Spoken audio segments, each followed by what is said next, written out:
when we have a nation that's founded on the right to life, like our great country, and I love our country, and we love our country, but when we have a nation that's founded on the right to life, like the Declaration of Independence states so clearly, we're given, endowed by our Creator with these rights, the right to life, liberty, and the pursuit of happiness. Life comes first.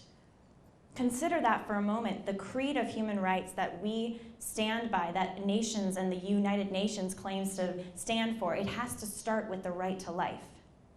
And if the most vulnerable member of society is denied the most fundamental right, you have the potential for a human rights crisis of the most epic proportions.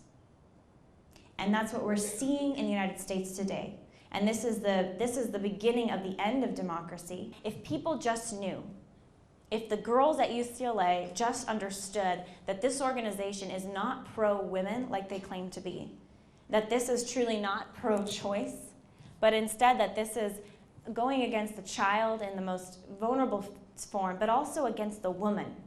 In the objectification of the child, they've also objectified the woman. And that's the way that evil is.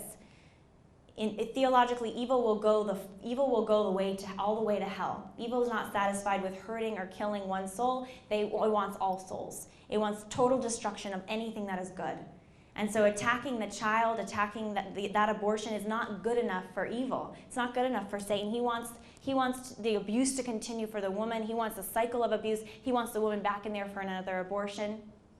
And Planned Parenthood is happy to promote it, because part of their ideology is not only that abortion is somehow choice and okay, and even a good thing, but also that there should be a sick code, what I call a sick code of confidentiality or secrecy around abuse.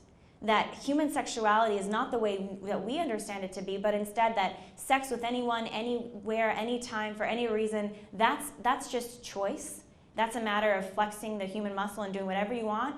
And then if there's consequences, come to Planned Parenthood for an abortion. And that's the system they've set up for our young people, and that's when they're going into our schools and teaching children as young as in kindergarten to experiment sexually and develop sexual patterns of behavior that are only going to harm them in the long run. And that's part of their plan. And when I said at the beginning of this talk, Planned Parenthood is the most evil organization in human history, I'm saying that because, one, they've killed more people than any other single organization.